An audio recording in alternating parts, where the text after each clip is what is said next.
Tuhan Yesus, semua angkat tangan. Saya percaya kepada Tuhan Yesus. Di mulut. Saya percaya. Tapi apakah mereka mau mempercayai Kristus? Dan itu yang menyelamatkan. Bukan hanya satu kepercayaan di otak, percaya kepada Kristus, percaya bahwa Kristus itu mau menyelamatkan mereka, dapat menyelamatkan mereka, mati di kayu salib untuk menanggung hukuman dosa mereka, tapi mereka sendiri tidak mau bertindak. Nah, personal act, iman itu personal act. Mereka sendiri tidak mau bertindak untuk mempercayai Kristus, untuk bersandar kepada Kristus. Iman macam begitu bukan iman yang menyelamatkan. Iman yang menyelamatkan adalah iman yang mempercayai, yang bertindak. Ini saya kasih contoh. Saudara pernah dengar satu cerita yang sangat berkesan di hati saya. Beberapa tahun yang lalu ada seorang ahli pemain akrobat ya, atau akrobat. Dia itu menggelar satu pertunjukan yang sungguh-sungguh luar biasa. Dia merentangkan satu tali yang panjang sekali di atas air terjun Niagara. Di Amerika Serikat tuh ada air terjun. Pernah dengarkan air terjun Niagara? Itu sangat terkenal ya. Satu curug yang lebar sekali, lebarnya ratusan meter, dan dalamnya ratusan meter. Sampai itu pemandangan yang hebat sekali itu ya. Itu di bawahnya itu sungai besar dengan batu-batu karang dan air itu, dan terjun air itu ke bawah besar sekali itu, ratusan meter terjun. Nah, di atas jeram itu direntang tali oleh tukang akrobat ini.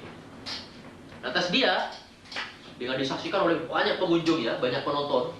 Ada banyak penonton ingin menyaksikan keterampilan akrobat ini berjalan di atas tali. Nah, pertama dia berjalan itu dari ujung sana di atas tali. Dia berjalan, dia berhasil, dia tidak jatuh. Wah, semua orang heran ya, kagum. Lantas kedua kalinya dia berjalan lagi di atas tali itu. Dia membawa apa? Itu kereta yang rodanya satu. Pernah lihat kalau DPU zaman dulu itu membetulkan jalan? DPU kan ada kereta besi rodanya satu.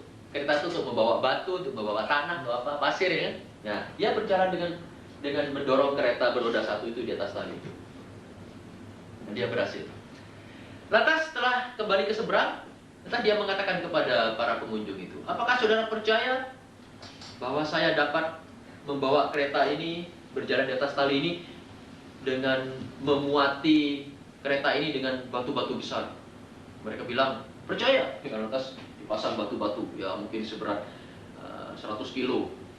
Lantas dia dorong lagi. Wah, hebat ya. Balik lagi ke seberang. Berhasil. Bukan?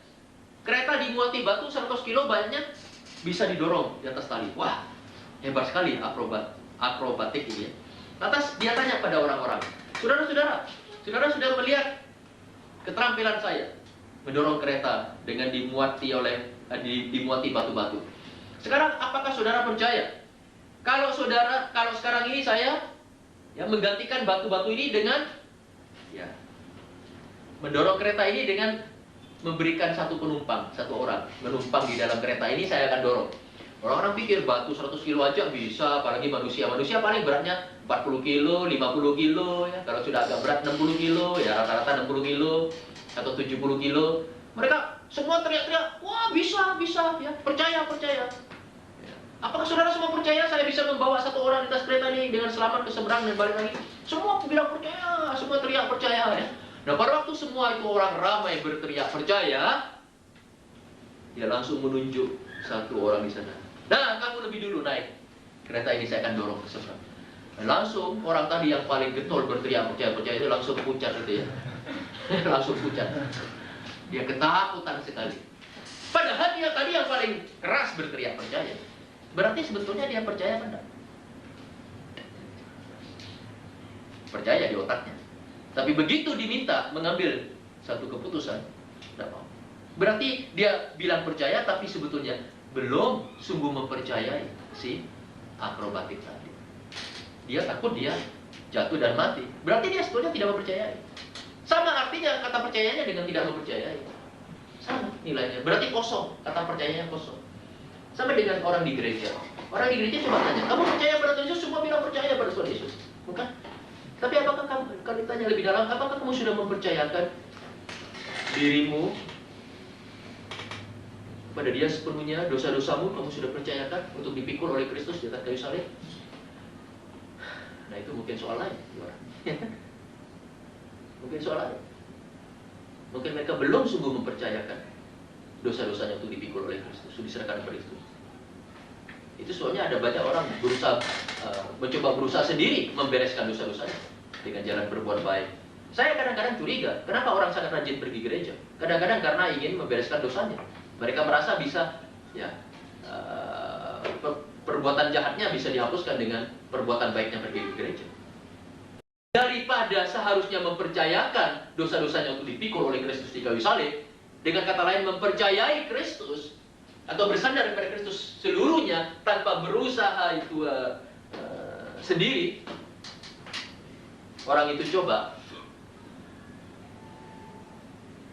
menyelamatkan dirinya sendiri dengan rajin ke gereja, ikut kur, memberikan perpuluhan dan sebagainya. Jangan salah paham dengan saya. Ikut kur, memberikan perpuluhan, rajin ke gereja, menangis di gereja, membaca Alkitab, berdoa.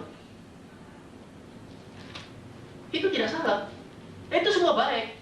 Selama dimengerti bahwa itu semua tidak dapat menyelamatkan kita.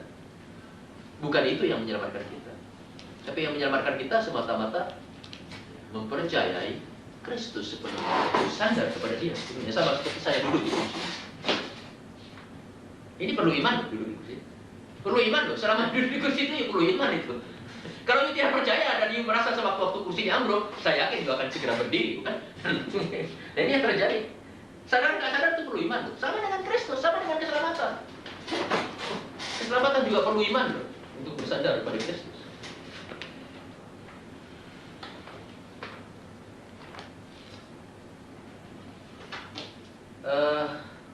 Jadi iman yang menyelamatkan itu ada kenyataannya, ada buktinya. Nah, misalnya ini 2 Timotius 1 ayat 12. 2 Timotius 1 ayat 12. Kalau ditanya apakah ada orang Kristen, bagaimana jawaban saudara? Kalau jawaban saudara sama seperti yang ditulis oleh Paulus di sini, ya, saya boleh agak yakin bahwa saudara betul-betul diselamatkan. Kalau tidak, nah itu satu tanda tanya apakah kita betul-betul sudah diselamatkan atau belum. 2 Timotius 1 ayat 12. Itulah sebabnya aku menderita semuanya ini, tetapi aku tidak malu, karena aku tahu kepada siapa aku percaya, dan aku yakin bahwa Dia berkuasa memeliharakan apa yang telah dipercayakannya kepadaku hingga pada hari Tuhan. Lihat, bisakah saudara mengatakan seperti Paulus mengatakan, aku tidak malu, aku percaya, itu believe, ya kan? Dan aku yakin, itu trust, aku mempercayai Dia. Di sini. Dulu saya ingat sekali itu. Saya sudah sering ke gereja, tapi belum mengalami keselamatan secara pribadi. Dan saya ingat, setiap kali saya bicara dengan orang dunia atau orang yang bukan Kristen, itu saya malu sekali untuk mengucapkan bahwa saya Kristen, bahwa saya percaya kepada Yesus. Malu sekali. Itu berhenti di sini, sering berhenti di tenggorokan ya, turun lagi. Saya ingat betul. Tapi setelah saya betul-betul diselamatkan, saya tidak pernah malu lagi. Itu yang aneh. Iman yang menyelamatkan ada buktinya, ada kenyataannya. Misalnya dalam Yakobus itu juga dengan tegas menulis di dalam surat Yakobus pasal 2 ayat yang ke-20. Surat Yakobus pasal 2 ayat yang ke-20. Hai manusia yang bebal, maukah engkau mengakui sekarang bahwa iman tanpa perbuatan adalah iman yang kosong? Apa maksudnya? Maksudnya yang menyelamatkan kita itu bukan perbuatan, memang adalah iman. Berkali-kali saya bilang iman itu tidak lain tangan hati kita untuk menerima anugerah keselamatan dari Tuhan. Kita kan menerimanya tidak bisa dengan tangan ini, dengan tangan hati, itu iman. Tapi iman yang menyelamatkan kita, maksudnya iman yang benar-benar mau menerima anugerah Allah itu. Nah, iman itu adalah iman yang ada buktinya. Mengerti ya maksudnya? Nah, buktinya itu kelihatan di dalam perbuatan seseorang setelah dia menyatakan dia percaya. Ada banyak orang di gereja bilang dia percaya kepada Tuhan Yesus, tapi kita tidak pernah melihat ada perubahan dalam hidupnya, dalam kata-katanya, dalam cara berpikirnya. Tidak pernah ada buah-buah rohani yang tampak walaupun hanya sedikit, ya kan? Tidak ada sama sekali. Tidak ada itu bukti-bukti bahwa perbuatannya selaras dengan pengakuannya. Nah, ini kita wajib meragukan keselamatan orang ini. Itu iman kosong namanya. Pengakuan kosong, pernyataan kosong. Kalau ada janji kosong, bosok nggak ada iman kosong. Anda kan janji kosong kan? Janjimu yang ku nantikan. Janji kosong. Ya, iman kosong juga ada, banyak. Imanmu yang ku nantikan, itu yang dinyanyikan oleh malaikat di surga. Itu imanmu yang ku nantikan mana? Iman kosong toh, yang dinyatakan setiap minggu di gereja. Ya. Loh, saya tidak diselamatkan dengan perbuatan baik. Oh, betul, memang betul. Bukan diselamatkan dari perbuatan baik. Tapi perbuatan baik kita itu menyatakan bahwa kita benar-benar beriman, membuktikan bahwa kita benar-benar beriman. Itu bukti bahwa kita ada iman yang benar. Ya, kalau Tuhan memang tahu kita punya iman yang benar atau tidak, karena Tuhan bisa melihat langsung ke dalam hati kita, ya. Tapi kalau sesama manusia kan tidak bisa melihat. Kalau saudara mengatakan saudara ada iman, bagaimana supaya orang lain bisa tahu? Ya, melihat itu adalah bukti perbuatan saudara, kehidupan sehari-harinya. Seperti begini, ada orang memberikan pernyataan, saya sudah lulus sekolah teologi. Nah, itu kan baru pengakuan, kan baru pernyataan. Nah, buktikan dong, apa tidak? Nah, baru kalau dia bisa betul-betul bisa mengajar teologi, oh iya, orang ini benar-benar ya sesuai dengan pengakuannya. Sama dengan itu. Oh, saya sudah percaya kepada Tuhan Yesus. Itu kan baru pengakuan. Kalau memang dia betul-betul percaya kepada Tuhan Yesus, buktikan di dalam perbuatannya. Ini iman yang menyelamatkan adalah iman yang hidup. Iman yang dibuktikan dengan buah-buah dalam perbuatan, dalam kehidupan kita sehari-hari.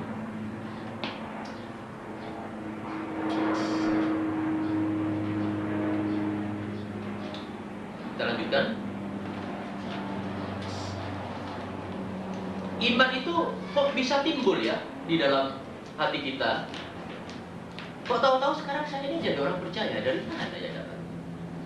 Kadang-kadang kita, atau kadang-kadang saya merasa aneh terhadap diri saya sendiri. Wah, ada banyak orang di sana itu tidak percaya pada Kristus. Tapi kenapa saya jadi orang percaya? Dari mana ini timbulnya? Bagaimana kok bisa terjadi begini? Bagaimana kok bisa ada iman dalam hidup saya? Kita akan lanjutkan ini. Sarana-sarana timbulnya iman atau datangnya iman. Sarana-sarana datangnya iman. Satu, sebetulnya ada dua itu. Iman itu timbul karena ada dari pihak Allah yang ambil bagian, dari pihak kita yang memberikan respon. Kalau ini duanya ini ketemu, timbullah iman. Dari pihak Allah yang mengambil bagian juga, Alkitab mengatakan seperti dalam 1 Korintus 12 ayat 9. 1 Korintus 12 ayat 9. Kepada yang seorang roh yang sama memberikan iman. Nah, lihat, roh Allah memberikan iman. Nah, ini bagian Allah. Allah yang memberikan iman itu. Ibrani 12 misalnya, ini lebih jelas lagi. Ibrani 12 ayat 2. Ayat 2. Marilah kita melakukannya dengan mata yang tertuju kepada Yesus yang memimpin kita dalam iman dan yang membawa iman kita itu kepada kesempurnaan. Nah, terjemah di sini kurang jelas, ya, kurang baik. Yang baik adalah begini. Marilah kita melakukannya dengan mata yang tertuju kepada Yesus. Yesus dalam bahasa Inggris itu begini ya, the author of our faith. Jadi pencipta iman kita. Maksudnya yang menimbulkan iman di dalam diri kita. The author of our faith and the finisher of our faith. Dalam bahasa Inggris disebut the author and finisher. Ini pencipta, ini penyelesai. Penyelesai bisa yang menyelesaikan, yang mengakhiri. Jadi dia yang memulai iman di dalam hidup kita, dia juga yang menyelesaikan itu, yang menyempurnakan iman itu. Ini bagian Allah. Bagian Allah. Nah, mungkin kalau kita membahas ini akan timbul satu pertanyaan, bukan? Satu semacam kebingungan ya. Mengapa kalau begitu, kalau Allah itu ada ambil bagian dalam iman ini, mengapa Allah kalau begitu memberikan iman kepada si A tetapi tidak memberikan iman kepada si B? Itu kenyataan sehari-hari kan? Orang ini orang percaya, orang itu tidak. Kenapa Allah memberikan iman kepada orang ini sedangkan kepada orang itu tidak? Nah, itu bukan soal Allah memberikan iman kepada orang ini dan kepada orang itu tidak. Allah mau memberikan iman kepada semuanya, ya kan? Karena Alkitab sendiri mengatakan Allah berkehendak supaya semua orang diselamatkan. Tidak mungkin Allah menahan iman dari seseorang dan hanya memberikan kepada sebagian yang lain. Tapi persoalannya itu adalah begini. Manusia itu dapat memiliki iman atau dapat percaya kalau dia mau. Ini masalah adalah masalah kemauan. Persoalannya itu kalau manusia mau, Allah memberikan. Manusia mau, itulah iman. Itulah iman. Persoalannya di sini. Jadi jangan menyalahkan Allah kalau ada orang yang belum memiliki iman. Nah, memang di sini tidak komplit, kurang komplit. Yang pertama, orang itu memang tidak bisa memiliki iman kalau dia tidak mau, bukan? Tidak mau. Tapi, nah sekarang kita sampai ini kepada bagian manusia. Itu tadi bagian Allah, Allah memberikan. Di bagian manusia, dia harus mendengar dan harus mau. Baru dia bisa percaya. Harus mendengar dan harus mau. Yohanes 5 ayat 24. Yohanes 5 ayat 24. Kisah Rasul 16 ayat 31. Kisah Rasul 16 ayat 31. Roma 10 ayat 17. Roma 10 ayat 17.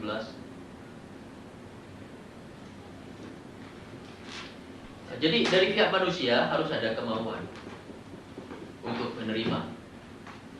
Kalau dia menolak, ya Allah tidak bisa memberikan iman.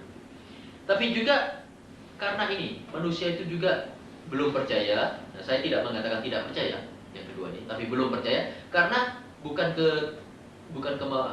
masalah ketidakmauan, tapi masalah ketidaktahuan. Pertama, orang bisa tidak memiliki iman karena ketidakmauan ya, tidak mau. Tapi yang kedua ini karena ketidaktahuan, ignorance, dalam bahasa Inggrisnya itu ignorance, ketidaktahuan. Maksudnya mereka belum mendapat berita Injil itu. Nah, kalau sudah di sini dalam bagian manusia ini melibatkan kita dan tanggung jawab kita untuk memberitakan pada orang lain sebanyak-banyaknya. Jangan sampai orang lain itu tidak beriman gara-gara tidak tahu. Kalau sudah di sini, ini melibatkan tanggung jawab kita yang sudah percaya.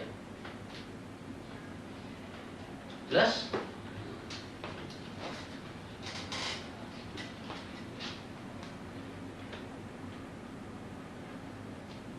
Jadi kalau di Alkitab misalnya dalam Yohanes 6 ayat 44 ya.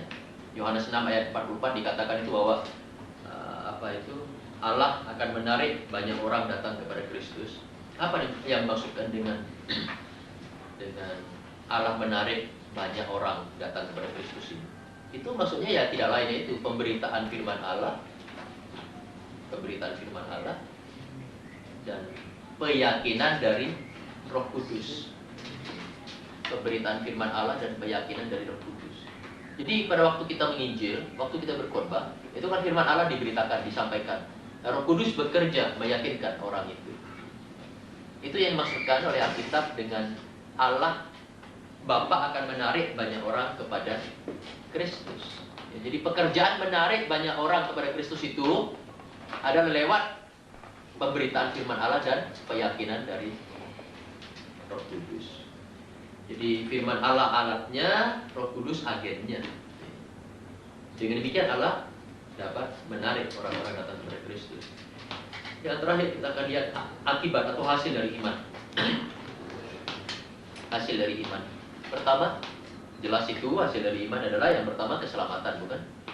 Pertama keselamatan. Efesus 2 ayat 8. Efesus 2 ayat 8 ini satu ayat yang teramat indah untuk tidak dihafalkan.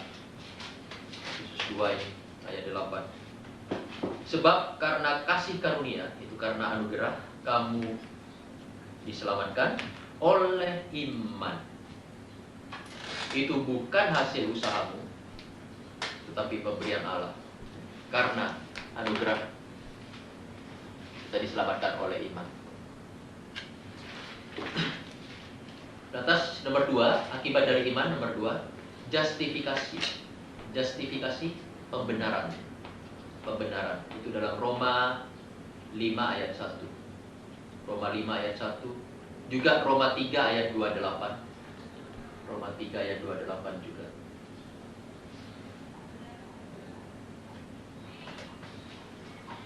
Lalu hasil dari iman yang ketiga dalam Efesus pasal 3 ayat 12. Efesus 3 ayat 12. Di dalam Dia kita beroleh keberanian dan jalan masuk kepada Allah dengan penuh kepercayaan oleh iman kita kepadanya. Keyakinan, di sini mungkin kita sebut saja keyakinan, confidence. Jadi iman dan keyakinan dan yakin itu lain. Yakin itu timbulnya setelah ada iman. Jadi yakin itu menyusul. Sebelum ada iman, bagaimana orang bisa yakin? Percaya dulu dong, baru yakin. Percaya dulu kepada Tuhan Yesus, baru yakin bahwa kita akan masuk surga. Ya, iman menghasilkan keyakinan. Yang nomor 4, menghasilkan perbuatan baik.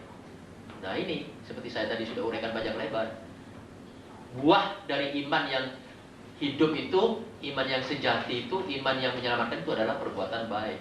Orang bilang, saya percaya pada Tuhan Yesus, perbuatannya masih jelek. Ya, imannya patut diragukan. Apa cuma iman kosong? Kalau iman yang betul itu pasti menghasilkan perbuatan baik. Titus 3 ayat 8. Titus. Jadi apa kesimpulan kita? Kita bisa menyimpulkan bahwa umpamanya bangunan, iman itu satu bangunan, maka iman itu harus ada dasarnya. Dasarnya adalah firman Tuhan atau kebenaran. Nah, ini iman yang betul itu demikian. Karena firman Tuhan mengatakan begini, maka saya percaya. Jangan saudara membalik. Oh, saya percaya. Atas dasar apa? Ya, pokoknya percaya. Walaupun tidak ada firman Tuhan, tetapi tetap percaya. Itu tidak bisa. Kalau saudara percaya tanpa dasar, percaya saudara percaya kosong. Misalnya, saudara juga mengatakan ya, ini soal lain, bukan keselamatan. Misalnya saudara mengatakan, wah saya punya iman untuk pergi melayani di hutan belantara Irian. Didasarkan apa? Ada dasarnya enggak? Enggak ada, pokoknya saya punya iman. Ini tidak betul. Harus ada dasarnya. Dasarnya misalnya bahwa kamu yakin bahwa Tuhan memimpin kamu ke sana. Atau ada landasan firman Tuhan ke arah itu misalnya. Sama dengan keselamatan. Sama dengan keselamatan. Kalau saudara mengatakan, wah saya mati nanti malam pasti masuk surga. Apa dasarnya? Ya, tidak ada. Pokoknya saya yakin saya masuk surga. Ini, kalau begini, ini namanya kesombongan. Ya kan? Kesombongan itu tanpa dasar.